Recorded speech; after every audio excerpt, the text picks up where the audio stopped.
pagkabukas na pagkabukas, so ito yung lalabas sa atin. Work isn't set kasi nabasa niyo na yung kebab pero wala pang work na nakasalang sa kanya. So gagawin natin sir, punta tayo ng menu. Tapos punta tayo ng work set. Pasok tayo dyan. Ito na yung simulan na natin daw. Start work set. Enter nyo na sir. Haalamin mo ngayon sir kung ano yung materialis mo. So diba, ito yung gagamitin ko. Anong uri ba siya sir? Cylinder yan yung pantay. Taper, ito yung may ang gulo, may slope. Kapag yung taper ko naman, Apo, taper. So since taper yung gagamitin natin, enter nyo lang. Tapos yan. Kung transparent, yan nga po yung pag-usuman. Tapos kung opaque, yan naman yung kung hindi solid. hindi solid yung or hindi see-through. Tama na. So, since transparent tayo sir, ito yung pipiliin natin. Enter nyo lang. So, ngayon, ang gagawin niya, tatanungin niya, kukunin niya sa'yo yung diameter ng large diameter, which is ito yung bunganga, at saka yung small diameter nyo. So, susukatin natin yan sir. So, kalit din natin. Hindi kay Ma'am Sir ito eh. Example. Ay, gano'n. Hindi na yun naman. Hindi. Meron kasi inaantay na ilalagay talaga siya eh. Oo. Baka kaya po. So, kunin lang natin yun sir.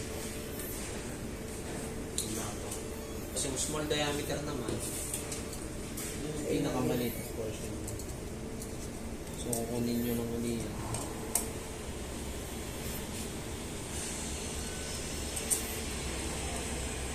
So, 68. So, 68. Lagyan natin 68. 68.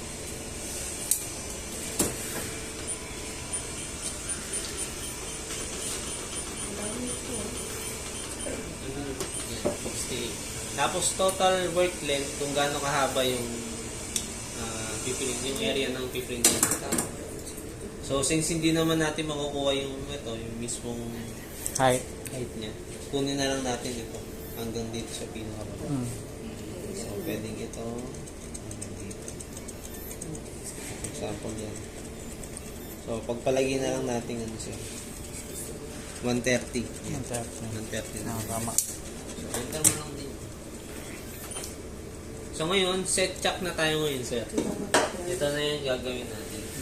So set check. Ilog lang talaga pwede, hindi pwedeng ganyan. Ito, Kasi kaya bumili talaga si Sir para dyan. ang sabi daw po ba, pwede dito dito. Kasi alam ko po, mga bilog ng kain dito. Hindi, yun yung usapan nila ni Sir. Tipo na hindi yan maano. So next naman, sir, ito yung check kung tawagan. Yung makikita niyo, sir, ito yung nilalagay natin dyan. Dari pag binalik yan. Papasok natin dyan. Tapos next, so, pasok lang natin dyan.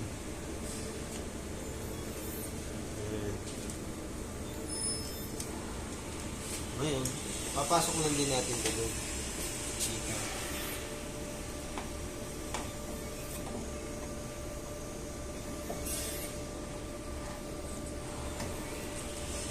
Okay na yun.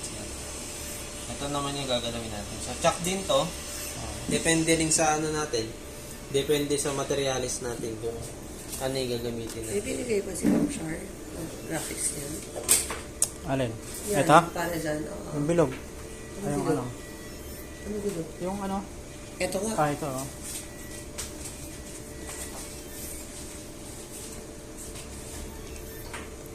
Yan, ito. So, ito yung dalawa niyong option. Yan. So, pwedeng ganito sa mas maliit. Ito naman sa malaki. So, since malaking gagamitin natin, sir, ito yung gagamitin natin. Okay. Pasok mo lang. Next. Pasok lang uli natin dito. Ayan. Okay.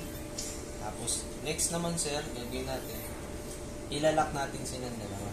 Okay. So, tutulak natin to papunta doon. So, mapapansin nyo, sir, meron siyang mga ngipin, no? Okay. Ito yung maglalak dito, sir, yung mga ngipin niya. So, gagawin mo para magalaw mo to. Kasi kung tutulak mo, di mo matutulak yan, sir. Tataas mo to. Tataas mo niyan, tsaka mo siya itulak. Okay. So, ayan.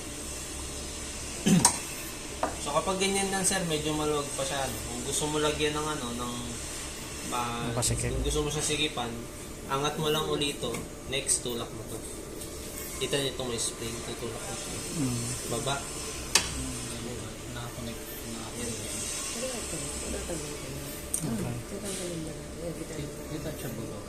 So, next. Para makita niyo, sir, kung okay ba yung ano natin. Kapag ka mag-ano ka, mag-tumbler ka, kailangan continuous yung tumbler mo kasi hindi pwedeng tumbler ka. Tapos Iba ulit. opo, kasi kinakalibrate siya. Once na gamitin mo ito, nakikalibrate siya ng gagawin ko machine. Iba na naman. So, next na gagawin natin, sir. Pag na-i-fix nyo na yun, sir, pwede nyo gawin, paikutin nyo. Check nyo kung ano siya, kung tama ba yun. Tama yung ikot. So, kung hindi kayo satisfied sa ikot nyo, sir, pwede nyo i-adjust yun. Diyan natin gagamitin itong level. Ang level na yun. So, dapat yan yun. Halimbawa, ganyan. Kulang pa siya sa taas. Dito naman tayo ngayon magagalaw. Sa ano natin? Sa slope adjustment. Ang gagawin mo, sir, tanggalin ko muna sa pagkalak. Tapos ito, i-straight ko siya. Angat. So, lalak ko na naman sa pin. Next, double click natin. Ayan. Paano malaman pag pantay na yun yan? Ito siya. Magigit. Level na siya. Ang level na yung tubig, ano? Tapos ngayon, ang gagawin mo siya, Tubig ba yan? Juice. lalak mo lang yan. Diyos yun, Diyos. Cover. Next, Double bilin. pag naset na natin, enter nyo lang siya. Nalagay na rin natin siya, naset na natin yung chuck natin. Enter nyo ulit, enter nyo lang din. Tapos, naset na rin natin yung taper angle natin. UV lamp, ito naman tayo ngayon sir. Ipapantay natin yan. So, ipapantay Ayan, lang sa natin. screen. Bakit ganyan yung screen natin? Ano to ma'am, i-upgrade ko lang yung firmware. Pag pumapasok kasi tayo sa settings ni Kebab, lagi siya nang gaganto. So, i-update lang natin para mawala. So, ngayon, gagawin natin. Iangat lang natin si UV lang. Pantay lang natin dito. Kung paano natin to in-adjust, ganun din dito siya. Diba? Almost ka-level na. Tapos pag okay na, lock mo lang ito. Yun na, enter nyo lang. Ito na ngayon yung natanong mo kanina, sir. Ito yung UV shading plate. Ito kasi sir, hindi siya pwedeng isang buo na ganyan. Kasi kakalat yung UV light. So, kung mapapansin nyo sir, may kinat din ako kanina dito. Kasi ang lalagyan mo lang, ang tatakpan mo, o dapat yung may UV light lang, yung printable area mo, which is ito lang. So, gagalawin ko yan. Pasok yan. Pag okay na ako dyan, sir. Ano yan? Enter mo lang. Enter mo lang. Ito naman, sir. Ito naman yung gagawin natin. Itong UV lamp natin, kapag yung hour po natin is taper, mapapansin nyo, sir, meron siyang adjustment. So, ginagalaw natin yan. Gamit itong allen natin. Kaya siya nakaganon. Sir. So, ang gagawin, ito, ang trabaho nito, sir, ito yung spacer niya. Kasi dapat, yung UV lamp, yung space niya mula sa material natin, 1 mm. Ito yung magsisilbing 1 mm na yun, sir. So, tutulak nyo lang, ito yung handle nyo. Yan yung 1 mm na yun. So, ngayon, gagawin nyo, didikit nyo yan. Unlock ko muna ito. Unlock ko din to.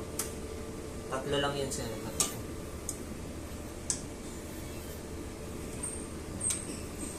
So, gagalaw ko muna ito. Halimbawa, nagalaw ko na yan. Okay na ako dyan. Ilalak ko na siya ngayon. Lock. Hindi masyadong dikit, no? Para Actually, dikit na makaikot. yan, sir. Kasi yun yung 1 mm niya. Meron na siyang grade ng 1 mm. Pero makakaikot pa yan. Hindi, ano mo yan eh. Tatanggalin mo yung grade. Ang grade lang yan sa pag-set. Yan, dikit na. So, lock lang natin to.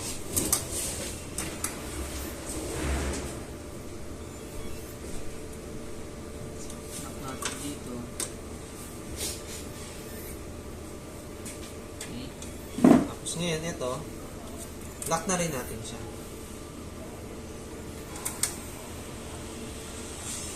Tapos ito, babalik na natin. Kumbaga, ito yung space niya, okay na yun. Guide niya lang yun. Guide niya. So, once na okay na yan, enter nyo lang ulit. Ito na ngayon yung lalagay na natin yung cover. So, kung mapapansin nyo, meron tayong height dito, sir, no? So, ang trabaho dito, sir, kailangan kasi pag nilagay natin to, so, papasok nyo lang yan dito. Tsaka dito. Pasok natin yung cabinet dito. Then, baba. So, itong cover na-adjust yan. Gamit, ito yung lever natin. Dapat yan, hindi siya sobrang baba. Okay? So, ito na yung maximum yan. Hanggang dito lang yan sa 30. So, since, kasi malaki yung materialis ko, kaya ito yung inabot ko. Okay na ako dyan. Pag pinanction ko mo yan, ayun, kung mapapansin nyo, sumasayan pa rin. So, pwede natin i-adjust ba yan? Ayun, ito yung adjustment sir.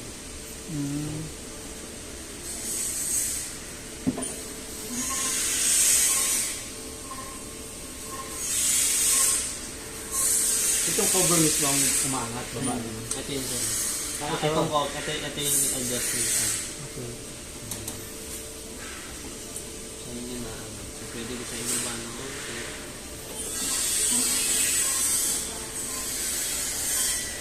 Kasi hindi nyo siya sumakot.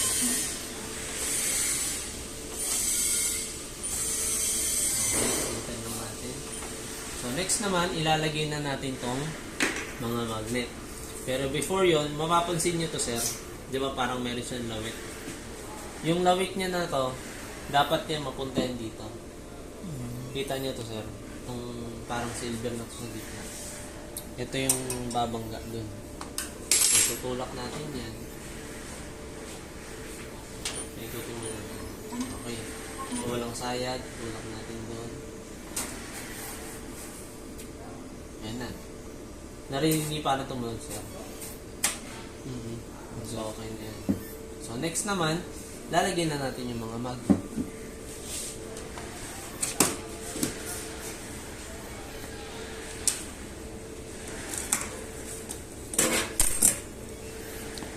Meron kayo dito sir bundle. May mga bundle. Depende kasi sa depende sa materials nyo rin. Magiging takip ng magnet. Pero make sure nyo lang lagi na itong cover na babanggan yung sensor. Kasi kapag ito nandito lang, kahit matakpang niya ng magnet, ang sasabihin, hindi siya magpuproceed sa printing o sa pagtapos ng setup kasi hindi nakabangga sa Hindi na ganun yung lock niya sa loob. So, Anong function ng magnet niya, sir? okay. Pantakip siya. Takip lang. Para walang leak in yung pinag. Okay.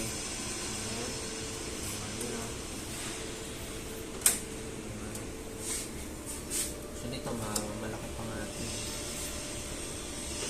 Yung so dapat talaga, yun lang yung nakikita sa kanya. Dapat mas mataas to kaysa dito sa mga ng at least 0 to 2 mm.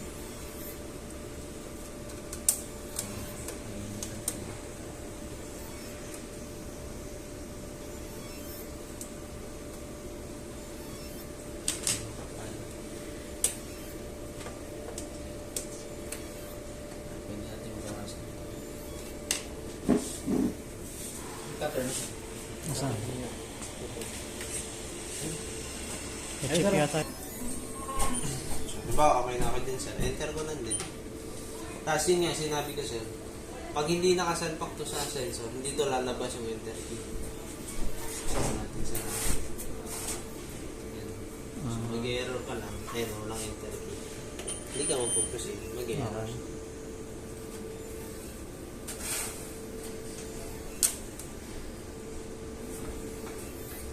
Enter mo lang.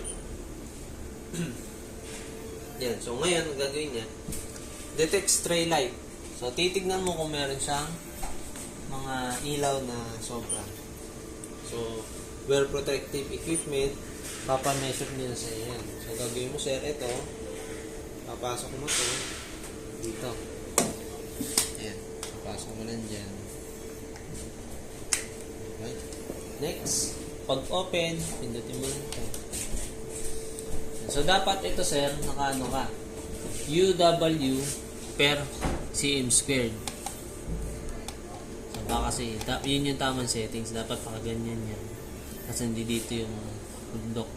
So, next, ang gagawin mo, kailangan naka-zero siya. Pag nag-zero na yan, pindutin mo tong pH. So, next, ang gagawin mo, pesto mo dyan. Tapos, start. Yan, sasabi ko sa inyo. Yung UV light niya, gaya niyan, taas niya agad. Dapat ano lang ito, dapat 1 lang yan. Ilalampas ng 1. Either 0 point something, o kaya hanggang 1 lang. Yun yung Dahil yan din sa material. Dahil yun dun sa reflection. Sa nag-i-spread na ilaw. So, hindi talaga pwede yung ganun. Hindi na kami. Hindi talaga pwede yung double. Yung double wall. Takas yun. 20.5. 20.5 eh. Ito mo yun, sir. Dapat 0.1, kasi di ba parang yung light mula dun sa ano, since may acrylic sa labas, Oo. ini-spread niya na agad. Unlike dito na napablock niya na agad gawa ng isang layer lang siya. Yun yung nangyayari. Parang ganun diba pag mga acrylic lighted, diba? Sa mga build-up acrylic. So since yan, Ikakalat ng acrylic yung ilaw. So, tanggal tayo ng ano. Palit material. palit material.